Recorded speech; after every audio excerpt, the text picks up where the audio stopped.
ભૂતપૂર્વ ટ્રસ્ટી શામજીભાઈ ભાણજીભાઈ છેડા, જેમના દેહ પરિવર્તન નિમિત્તે તેમના પરિવાર દ્વારા અહીં જે પૂજા ભક્તિનો કાર્યક્રમ રાખ્યો છે તેમાં આપણે સૌ મુમુક્ષુ અહીં જોડાણા છે.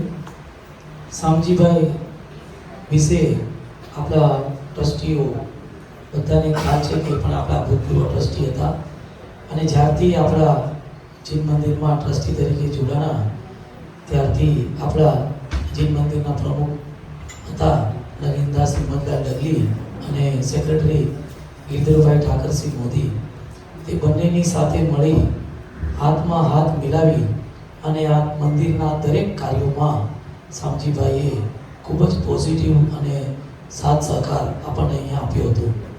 અમને ખ્યાલ છે કે જ્યારે પણ કોઈ પણ શિબિરનું આયોજન હોય, સૌ પ્રથમ વખત આઉટડોર દિલીપભાઈએ સૌ પ્રથમ ઇન્ડોર એટલે કે વન ડે શિબિર અહીંયા મુંબઈમાં હોલ લઈને ચાલુ કરવાનું આ દિલીપભાઈનો જ વિચાર હતો અને લગભગ અમે 20 થી 25 એવી શિબિર અહીંયા આગળ મલાડમાં વન ડે કરી હતી સવારથી સાંજ. તે દરમિયાન હંમેશા પ્રમુખ અને સેક્રેટરી સાહેબનો તો સપોર્ટ હોય જ છે, પણ શામજીભાઈનો પણ ખૂબ જ સાથ સહકાર અમને હરેક ચીજમાં મળતો અને એમની ભાવના હંમેશા બહુ ઉત્કૃષ્ટ કે પૈસાને કારણે શિબિરનું કે કોઈ પણ મંદિરનું કાર્ય અટકવું ન જોઈએ અને પૂજ્ય ગુરુદેવ શ્રી પૂજ્ય ભગવતી માતા અને સુવર્ણપુરી પ્રત્યે એમની અતૂટ શ્રદ્ધા, એવી અતૂટ શ્રદ્ધા હતી કે એમના પરિવારમાં પણ કોઈને પણ હંમેશા તેઓ પૂજ્ય ગુરુદેવશ્રીના જ વ્યાખ્યાન સાંભળવા અને એમે જે તત્વ આપ્યું છે એ તત્વ તમે સમજો અને તમે બધા આગળ વધો એવી ભાવના હંમેશા શામજીભાઈ ધરાવતા હતા. તો આજે આપણી વચ્ચે અહીંયા નથી, પણ અહીં શ્રી ઉપનગર દિગંબર જૈન મુમુક્ષુ મંડળના સર્વ ટ્રસ્ટીઓ તેમજ સર્વ કારોબારી સભ્યો વતી અહીં અમે એમના પ્રત્યે શ્રદ્ધાંજલિના પુષ્પ અર્પણ કરીએ છીએ.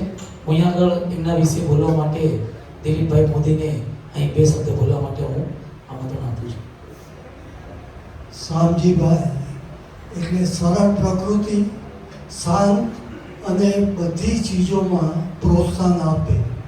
હું છેલ્લા 50 વર્ષથી એમને જાણું છું કે મંદિરના કોઈ પણ કાર્ય હોય એમાં તેમનો સંપૂર્ણ સહકાર રહેતો. પર્યુષણમાં હોય, ફાળો હોય, પૂજા આરતીની ઉછામણી હોય કે અભિષેકના કળશ બોલવામાં હોય, એ સર્વપ્રથમ બધામાં લાભ લેતા હતા. છેલ્લે અહીં તમે સૌએ જોયું જે સ્ફટિકના સિમંદર ભગવાન બિરાજમાન કર્યા તેમાં 3 કુટુંબે ભાગ લીધેલો, પણ શરૂઆત શામજીભાઈએ જ કરેલી ને 3 કુટુંબને તૈયાર કરેલા કે આપણે બધા ભેગા મળીને અહીં સ્ફટિકના જે સિમંદર ભગવાન બિરાજમાન થઈએ છીએ તેમને પ્રતિષ્ઠા કરાવેલી. તેમજ જીન મંદિરના કોઈ પણ કાર્યક્રમ હોય, સોનગઢમાં ઉજવેલી મલાડ મંડળ દ્વારા જન્મ જયંતિમાં ભગવાનનું સ્વાગત અને ભક્તિ તેમના સોનગઢના નિવાસસ્થાનથી કંકોત્રી લાવીને બધું તેમને જ કર્યું હતું. તેમજ સોનગઢ દ્વારા અને મલાડમાં જ્યાં પણ પ્રતિષ્ઠા થઈ છે તેમાં સુદર્શન મેરુ પર જે ભગવાનનો અભિષેક થાય તેનો અભિષેક ખંડોમાં તો તેમણે લીધેલો, બાકી બધી જગ્યાએ તેમણે કોઈને કોઈ રીતે ભગવાન બિરાજમાન કરવાનો, ધ્વજારોહણ, કળશ કે જીણવાની માતા બિરાજમાન કરવાનો તેમણે હર્ષથી લાભ લીધેલો.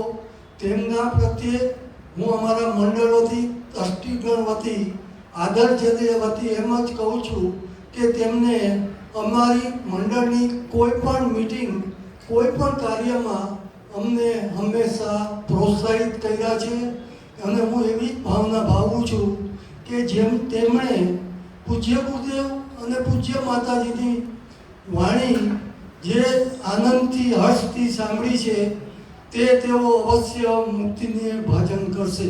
જય જીનેન્દ્ર.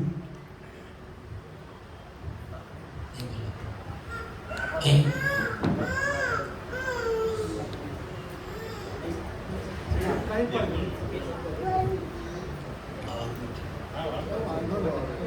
જય જિનેન્દ્ર.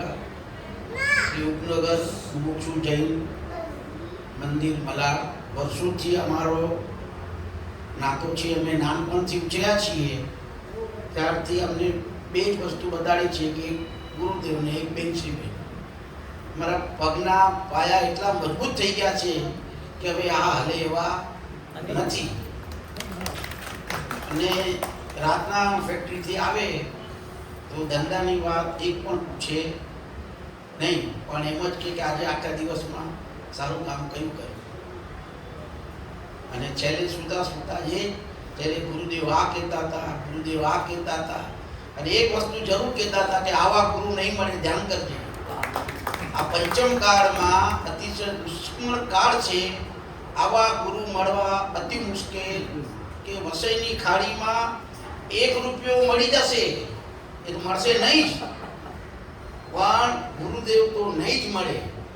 એટલે કે એક જ વાત કીધી કે સાચો દેવ, સાચા ગુરુ અને સાચું શાસ્ત્ર એ આ છે. મને કે આખા ગોરેગામમાં જોઈ લેજો, સમયસારનું એક પુસ્તક નહીં હોય આખા ગોરેગામમાં.